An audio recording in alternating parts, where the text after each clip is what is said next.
안녕하세요. 허브경제TV입니다. 오늘 볼 종목은요, SK바이오팜이라는 종목을 좀 보도록 하겠습니다.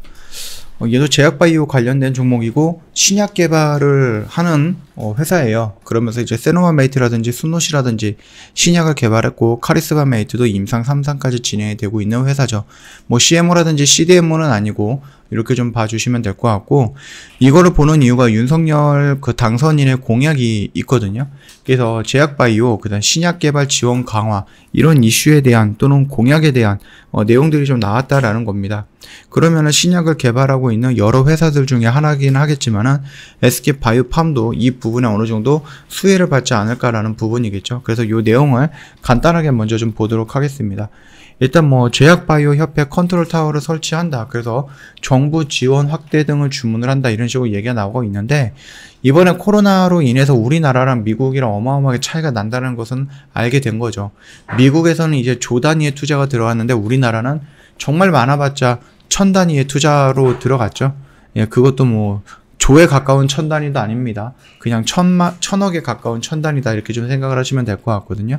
이러다 보니까 뭐 일단은 국가의 규모라든지 경제 상황이라든지 이런 것도 우리가 좀 고려를 할 수 있는 부분이긴 한데, 너무나도 좀 투자에 좀 덜 투자를 해줬다라고 생각을 합니다.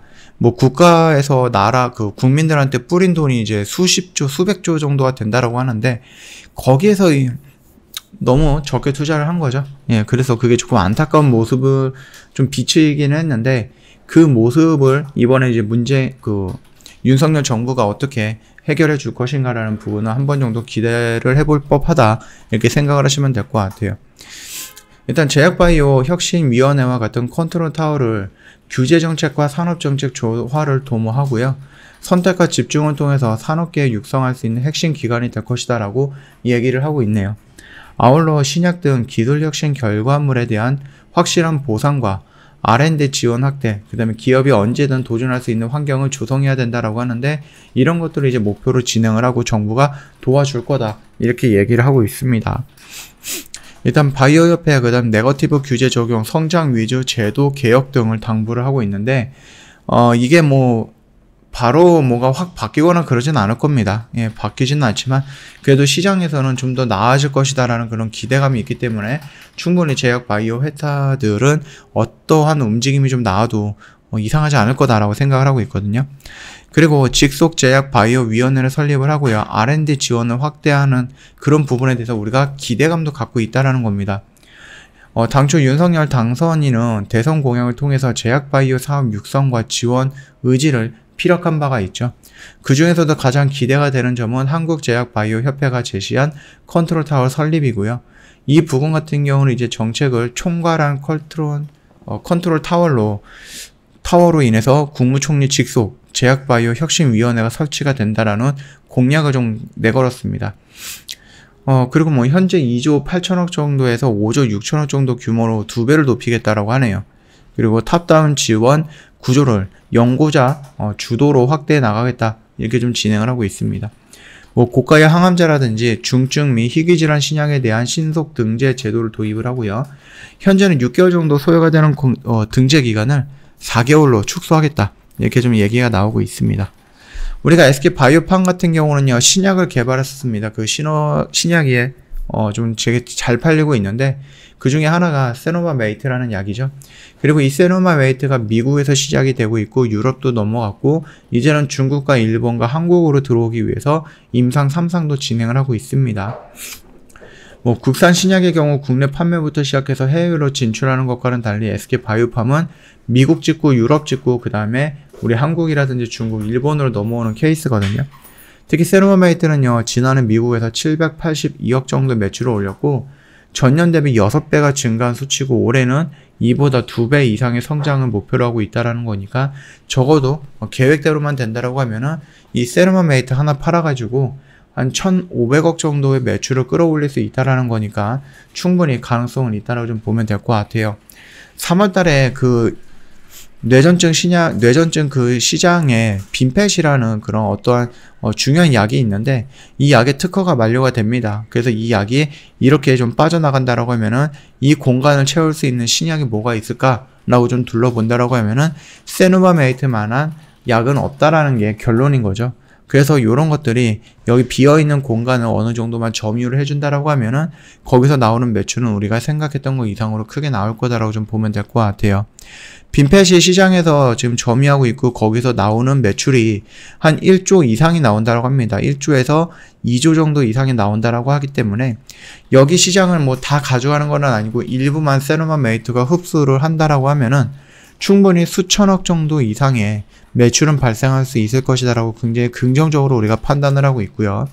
또다시 긍정적으로 보고 있는 건 아까 전에 말씀을 드렸지, 빈펫이 나간 그 시장에 세노마메이트를 대항할 수 있는 약이 뭔가 눈에 띄는 것은 없다라는 겁니다. 그렇기 때문에 충분히 그 시장을 어느 정도 점유할 수 있다. 그 점유율을 뺏어올 수 있다라고 생각을 하고 있고요. 그 부분이 2년, 3년 정도 걸린다라고 했을 때 충분히 우리가 생각하고 있었던 연 매출 7천억에서 조 단위까지 올라갈 가능성은 높다라고 보시면 될 것 같습니다. 그러다가 이제 순호씨도 좀 매출이 늘어나고 있기는 하지만은 아직까지 SK바이오팜의 매출에 큰 영향을 줄 정도는 아니거든요. 충분히 더 성장할 수 있다라고 생각을 하고 있습니다. 자, 그뿐만 아니라 이렇게 우리가 시장을 점유해 나가는 와중에 뭐가 완성이 됩니까? 카리스마 메이트 임상 3상에 대한 결과가 나올 겁니다. 물론 실패할 가능성도 있죠. 그러나 그런 부분보다는 긍정적으로 해석을 한다라고 했을 때 자연스럽게 매출이 하나씩 늘어나는 모습도 그 시기에 맞춰서 매출이 증가하는 모습, 그래서 매출이 추가되고 갖고 크게 나온다라고 했을 때 또 다른 신약에 대한 또 지금 진행하고 있는 임상 1상이라든지 전임상 단계에 들어가 있는 파이프라인에 대해서 임상 2상, 3상 이런 식으로 꾸준히 진행이 된다라고 했을 때 신약만 가지고도 성장할 수 있는 모습을 우리는 좀 볼 수 있다. 이렇게 생각해 주시면 될 것 같습니다.